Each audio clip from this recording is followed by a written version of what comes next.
বাংলার ইতিহাসের মতোই প্রাচীন এই বাংলার প্রথাসমূহ। অনেকেই হয়তো আছেন পঞ্চায়েত শব্দটি শুনেছেন, আবার অনেকের কাছে অজানা। কেননা বাংলার ইতিহাসে পঞ্চায়েত প্রথা যে অনেকটাই প্রাচীন, যা কালের গর্ভে আজ বিলুপ্ত। তবে শুনলে অবাক হবেন, এখনও পঞ্চায়েত প্রথা টিকে আছে রাজধানীতে। পঞ্চায়েত শব্দের অর্থ ৫ জনের পরিষদ। ঐতিহ্যগতভাবে পঞ্চায়েতগুলো স্থানীয় জনগণের কাছে গ্রহণযোগ্য জ্ঞানী ও সম্মানিত প্রবীণদের নিয়ে গঠিত হয়। তবে স্থানভেদে এ জাতীয় পরিষদের গঠনে ভিন্নতা রয়েছে। ঐতিহ্যগতভাবে এই পরিষদ ব্যক্তি পর্যায়ের এবং গ্রাম পর্যায়ের বিভিন্ন বিরোধ মীমাংসা করে থাকে। নতুন সেনোরা গাইনোকোলজিক্যাল সোসাইটি দ্বারা স্বীকৃত নিরাপদ ও সুগন্ধিমুক্ত স্যানিটারি ন্যাপকিন সেনোরা। পঞ্চায়েত প্রথার কার্যক্রমের দেখা মিলেছে নগরীর দক্ষিণ যাত্রাবাড়িতে। নাম আদর্শ পঞ্চায়েত, যার সদস্য সংখ্যা ২৫৫টি ঘর, যারা পঞ্চায়েত গঠনের শুরু থেকেই বিভিন্ন দাতব্য ও সেবামূলক কর্মকাণ্ড করে আসছে। আর সবচেয়ে আলোচিত যে উদ্যোগটি, তা হলো গত কয়েক দশক ধরে এই পঞ্চায়েত বন্টন করে আসছে কোরবানির মাংস, যাতে কেউ বঞ্চিত না থাকে। এই পঞ্চায়েত প্রথাটা ২০০ বছরের উপরে। তো আমরা সাধারণত ধারণা করি যে এটা ২০০ বছর থেকে শুরু হয়েছে।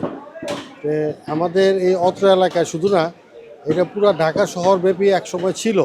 এখন যেহেতু জনসংখ্যার দিক দিয়ে বেড়ে গেছে, এটা আস্তে আস্তে আস্তে আস্তে এলাকা ভিত্তিক হয়ে গেছে। তা আমাদের দক্ষিণ যাত্রাবাড়ি ৫০ নম্বর ওয়ার্ডে আমরা ৬টা পঞ্চায়েত এখনও টিকে আছি। আর অন্য জায়গায় কতটুকু টিকে আছে আমরা জানি না। তা আমরা চেষ্টা করব আমাদের পরবর্তী প্রজন্মের জন্য যাতে করে এটা ধরে রাখতে পারে, এবং সুন্দরভাবে আমরা যে কার্যক্রমটা আমরা মুরব্বীদের কাছে শিখেছি সেটা ধরে রেখে আমাদের পরবর্তী প্রজন্মের আগে নেওয়ার জন্য আমরা চেষ্টা করি। মোগল আমল থেকে শুরু হয়েছে। এখন কিভাবে শুরু হয়েছে, হয়তো আমরা এখন যে চিন্তাটা করতেছি তারা হয়তো এর চেয়ে বেটার চিন্তা করছে, করার কারণে যে আমরা শুরু করি যাতে সবাই সমান একটা সাপোর্ট পায়।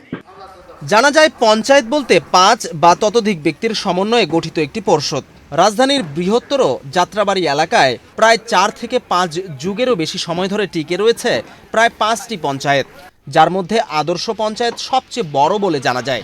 পাশাপাশি নগরীর লালবাগ, বংশাল, কলতাবাজার, ফরিদাবাদ, কুতুবখালী এলাকাতেও রয়েছে পঞ্চায়েত। প্রাথমিকভাবে এই পঞ্চায়েতের সদস্য হলে আমরা আমাদের ঢাকাইয়া আদিবাসীদেরকে অগ্রাধিকার দিয়ে থাকি।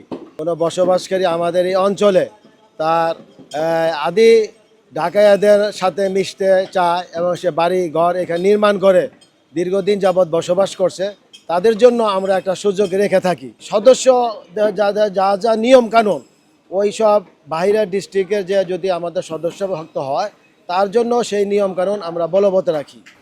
প্রতি বছর আদর্শ পঞ্চায়েতের ২৫৫টি ঘরের মধ্যে ৮০ থেকে ৯০টি ঘর পশু কুরবানি দিয়ে থাকে। ঈদের আনন্দে যেন ভাটা না পড়ে, তাই এই ঘরগুলো বাকি পরিবারদের মাঝে কোরবানির মাংস বন্টন করেন। আমাদের এই পঞ্চায়েতে মোটামুটি ২৫০-৩০০ পরিবার বসবাস করে, কিন্তু আমরা কোরবানি দিই ৭০ থেকে ৮০ জন।